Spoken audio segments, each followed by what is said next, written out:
Advocate Ved Prakash. आज हम बात करेंगे कि डिसेबिलिटी पेंशन पर इनकम टैक्स लगता है या नहीं। डिसेबिलिटी पेंशन के दो पार्ट होते हैं, एक सर्विस एलिमेंट, एक disability element. Service element service pension के बराबर होता है, it's equal to 50% of your last emoluments. जो इंडिविजुअल पेंशनेबल सर्विस करके आया है और वो डिसेबिलिटी पेंशन ले रहा है, उसकी सर्विस पेंशन को सर्विस एलिमेंट कहा जाता है। इसमें बड़ा कंफ्यूजन है। एक आदमी जो पेंशनेबल सर्विस करके आता है वो कहता है कि मैं सर्विस पेंशन ले रहा हूं और मैं डिसेबिलिटी पेंशन भी मुझे मिल गई है, अगर उसकी कोई डिसेबिलिटी है जो एट्रीब्यूटेबल एग्रावेटेड है 20% से ज्यादा है।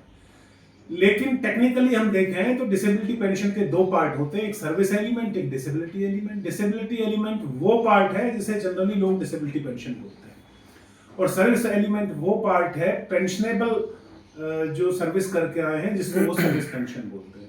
इसका मतलब एक आदमी लो मेडिकल कैटेगरी में अगर कैटेगरी की पेंशन ले रहा है तो वो डिसेबिलिटी पेंशन ले रहा है। डिसेबिलिटी पेंशन के दोनों element, service element and disability element. तो एक तो ये कंफ्यूजन लोगों में।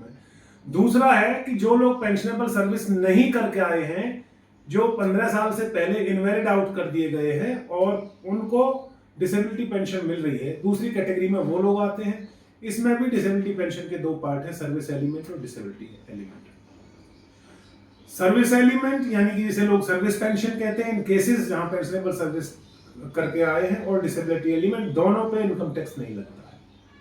अभी तक इसमें कोई कंफ्यूजन नहीं था 2019 तक। 2019 में मिनिस्ट्री ऑफ फाइनेंस ने एक क्लैरिफिकेशन दिया कि डिसेबिलिटी पेंशन सिर्फ उन लोगों की एग्जेम्प्टेड है इनकम टैक्स से जो इनवैलिड आउट है। नॉर्मल जो डिस्चार्ज आए हैं उनकी डिसेबिलिटी पेंशन एग्जेम्प्टेड नहीं है, जबकि ये बिल्कुल गलत है। सीबीडीटी का जो पहले मैं बात करूंगा डीपीपीआई, डिफेंस पेंशन पेमेंट इंस्ट्रक्शन 2013 जो सीजीडीए इशू करता है।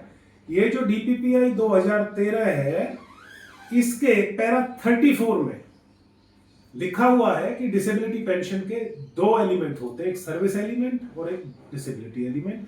फर्दर इसी का पैरा 88.3 इसी इंस्ट्रक्शन का, इसमें लिखा हुआ है कि whole disability pension is exempted from income tax. CBDT की इंस्ट्रक्शन बात करें 136 file number 34/3/68-IT bracket AI dated 14 January 1970, और दूसरा फाइल नंबर है 200/51/00-ITA डेटेड 2 जुलाई 2001।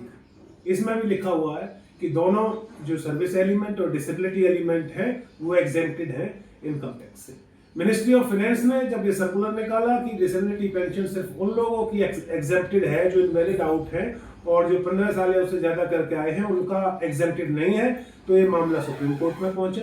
सुप्रीम कोर्ट ने इस पर स्टेटस को मेंटेन किया हुआ है। स्टेटस को का मतलब ये है कि जब तक कोर्ट इसमें कोई फैसला नहीं करता, डिसेबिलिटी पेंशन पर जो रूल पहले एप्लीकेबल होते थे मिनिस्ट्री ऑफ फाइनेंस के सर्कुलर जो 2019 में निकला उससे पहले वही एप्लीकेबल रहेंगे।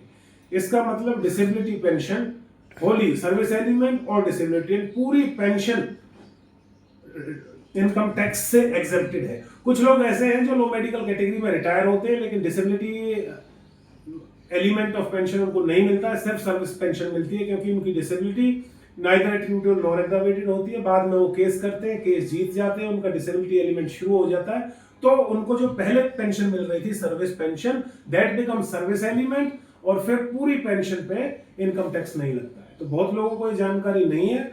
अगर आप लो मेडिकल कैटेगरी में है, कैटेगरी की आपको पेंशन मिल रही है, तो आपकी पूरी पेंशन इनकम टैक्स से एग्जेम्प्टेड है।